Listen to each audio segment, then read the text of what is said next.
Mejju ta' din is-sena kien l-aqwa xahar għat-turiżmu f'dawn l-aħħar sentej mill-bidu tal-pandemija l-hawn. Dan ħareġ minn ċifri tal-Uffiċċju Nazzjonali tal-Istatistika l-NSO li minnhom irriżulta li f'Mejju li għadda ġew kważi 227,000 turist f'pajjiżna. Dan jikkonferma l-irkupru dan is-settur mid-daqqa tal-pandemija. Meta wieħed iqabbel Mejju li għadda max-xahar ta' qablu April, it-turisti f'pajjiżna żdiedu bi kważi 20,000. Id-differenza tidher ċara meta wieħed iqabbel Mejju ta' din is-sena ma' Mejju tas-sena ta' qabel.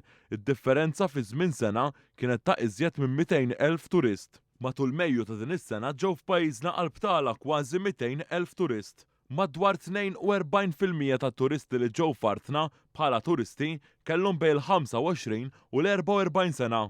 Iżjed minn 28% kellhom bejn 45 u 64 sena. Madwar 35% tat-turisti ġew minn Franza, mill-Ġermanja u mill-Italja.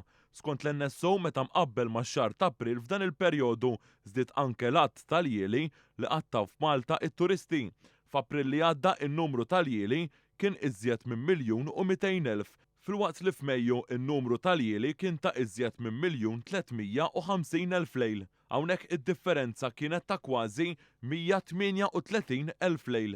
In-nefqa bejn xahar u ieħor żdiedet biżjed minn 36 miljun euro.